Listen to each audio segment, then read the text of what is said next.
encore une nouvelle fois pour cette fois-ci un unboxing donc d'une voiture qui me plaît beaucoup. Son architecture semble vraiment top.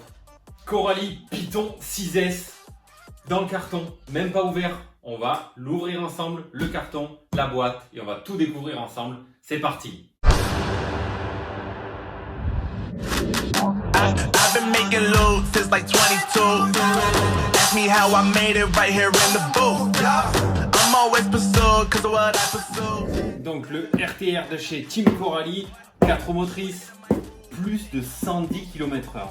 Alors ça, si c'est vrai, et je les crois, c'est surprenant. Voilà la bébête, donc pour le dessus, on vient de le voir. Alors qu'est-ce qu'il y a marqué sur le côté ?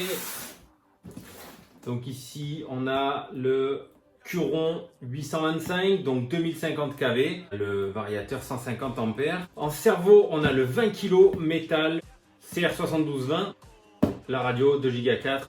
Allez, c'est parti, on l'ouvre.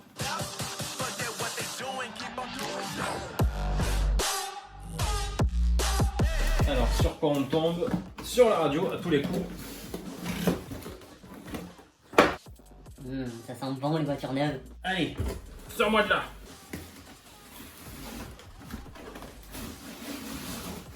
Oh, mais que c'est beau. Alors,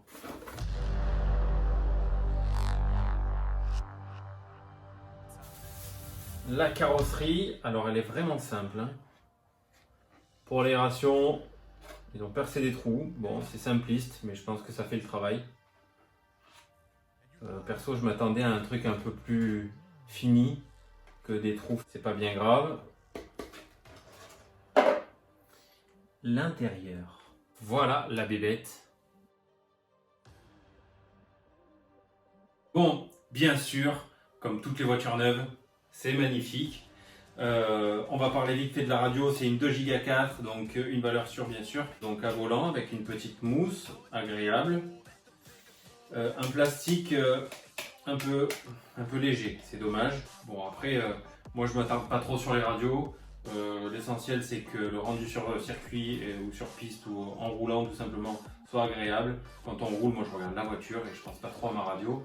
À partir du moment où elle fait le travail et qu'elle est confortable, et là c'est le cas, ça me convient. Donc là je valide. Hop, alors dedans bien sûr vous avez le manuel d'utilisation avec le manuel pour la radio aussi. Voilà, c'est le premier véhicule dont je fais l'unboxing dans lequel il n'y a aucun outil.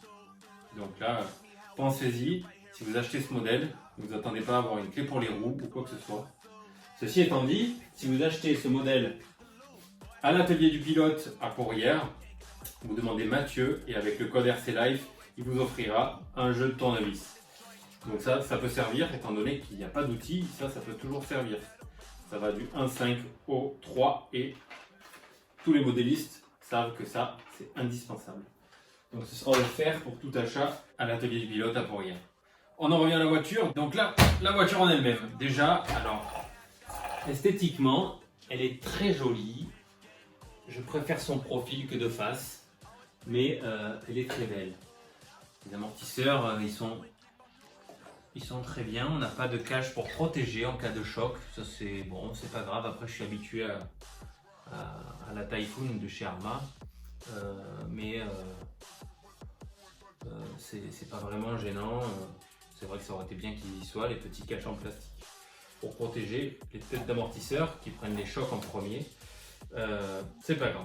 L'aileron, il est très joli, un noir brillant, simple. Je pense qu'il doit être efficace. Pour les roues, donc des jantes à bâton, ça c'est très bien. Ça laisse sortir les impuretés et la boue. Donc ça c'est très bien, ça évite le balourd. On est sur des moyeux à boules ici. Cardan CVD. Droite et gauche. Waouh. On est donc sur un buggy prémonté avec électronique, carrosserie et pneus installés. Donc un RTR. À l'intérieur, on a un contrôleur brushless Team Coralie Torox 185. Pour l'hypo de 4 à 6S, avec protection de l'hypo, bien entendu. Un moteur brushless, donc 2050 kV. Un servo digital Variprop, le CR7220MG, avec un couple de 20 kg, full métal. palonnier de cerveau en aluminium, un boîtier électronique légèrement séparé, étanche aux éclaboussures du moins. Alors, il est dit qu'il y avait un support de transpondeur pour les courses éventuellement. Je pense que ça doit être ça ou là, ici, ou là, mais bon, je sais pas trop. En ce qui concerne les roulements, ce sont tous des roulements étanches à flasque en caoutchouc. Tous les roulements de la transmission sont au format 8 par 16 par 5 mm. Un pignon moteur et une couronne en acier traité. 3 différentiels en métal, bien sûr, étanches, à bain de silicone avec accès très rapide. Il suffit de démonter devant, démonter derrière, on y accède super vite. Ça, c'est pratique. Un support moteur, donc à glissière, ça c'est bien. C'est très pratique pour la maintenance. En alu, en 2 parties. En ce qui concerne les roues, on est en hexagone, bien évidemment, en hexagone de 17. Amortisseur aluminium, fileté, big bore de 16 mm. On a un système de réglage, comme on voit très souvent, avec ces petites roulettes à serrer, pour bien régler la précontrainte du ressort. Toute la géométrie du châssis et de la direction est réglable individuellement. On a les barres stables avant-arrière, bien sûr. On a un châssis, bien évidemment, en aluminium. On a des cardans dog bones à l'arrière, des cardans CVD à l'avant. Les triangles, c'est des triangles pleins. Je pense que ça doit être vraiment assez solide. Ici, on a des cales de triangle en alu avec un petit cache en plastique qui vient par-dessus. Pareil à l'arrière, donc cale de triangle alu avant-arrière, bien sûr. Je reviens sur les supports amortisseurs. On est en aluminium fraisé, donc de 5 mm à l'arrière et 4 mm à l'avant.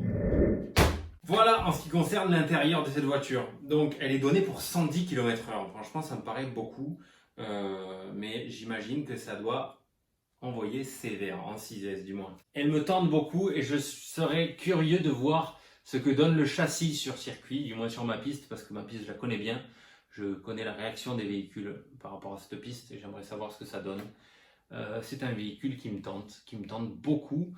Elle sort à 519 € à l'atelier du pilote et je vous rappelle que si vous la prenez là-bas avec le code URSALIFE, vous bénéficiez d'un super kit de tournevis garanti sans coronavirus car c'est une marque française. Voilà. On retrouve un peu le même système de réglage que la Typhoon à l'avant. Et si on les mettait à côté? Bonjour, toi. Alors, est-ce qu'il y a vraiment des similitudes? Déjà,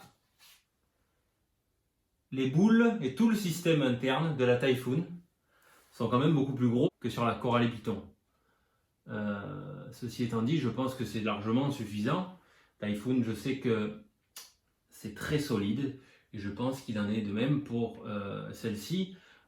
Pour ce qui est du cardan, on a un cardan bien plus gros sur la Typhoon que sur la Coralie Python. Si on les comparait un peu, ici on a des protections en plastique pour la tête d'amortisseur. Ici c'est épuré au maximum. Donc là, si tu tapes, ça risque de faire des dégâts. On est sur une épaisseur de 4 mm. Ici, on est sur une épaisseur de... On va mesurer ça. Et ici, on est à 5. Donc un support amortisseur avec 1 mm de plus d'épaisseur sur toute la pièce. Je pense que c'est quand même mieux. C'est vrai que là, c'est un peu fin. Après, c'est vu de l'extérieur et avant utilisation, peut-être que ça fait parfaitement l'affaire et que il n'y a pas de quoi s'inquiéter. Maintenant, moi, je m'inquiète un peu pour les chocs avant. En cas de retournement, boum, c'est ça qui tape. Et ça me paraît un peu léger, voilà, bam, comme ça. À voir après à l'utilisation. À l'intérieur, on va regarder un peu parce que c'est vrai que fut un temps, on faisait un peu le rapprochement entre Coralie et Arrma. Est-ce qu'elles se ressemblent? Eh bien, beaucoup peut-être en photo ou sur le net, mais en vrai, pas tant que ça. Les rouges n'ont rien à voir. Les amortisseurs n'ont rien à voir. Les têtes d'amortisseurs n'ont rien à voir. Moi, je me suis dit, oh là là, ça sent le rebadge, mais en fait, pas du tout. Et puis, Coralie existe depuis très longtemps. Je ne vois pas pourquoi il rebadgerait Arrma. Ici, on est sur du XT90. Je ne sais pas si j'en ai parlé. Donc, 2 batteries 3S pour faire du 6S, 2 batteries 2S pour faire du 4S. Si vous avez qu'une seule batterie 6S, comme moi, par exemple, j'utilise ma Typhoon, Vous branchez votre batterie 6S ici, vous laissez le petit pont qui est fourni, vous mettez votre batterie 6S et c'est parti.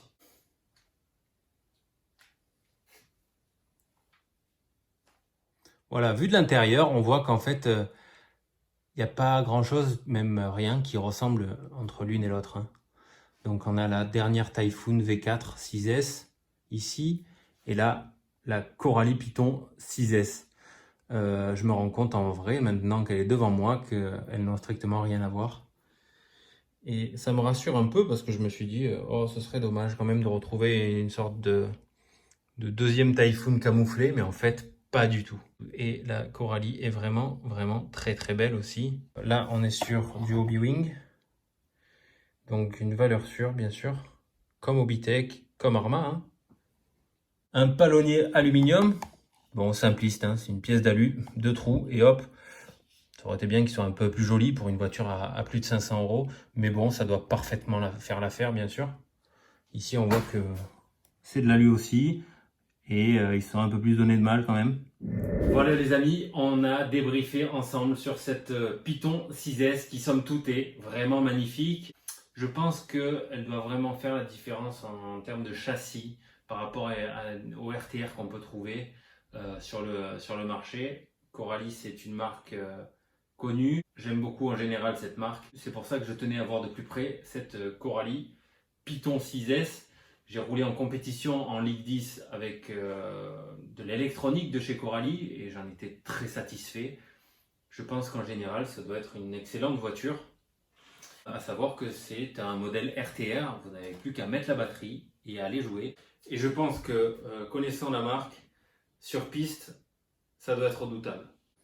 Voilà, on a fait le tour de cette voiture qui somme toute est magnifique.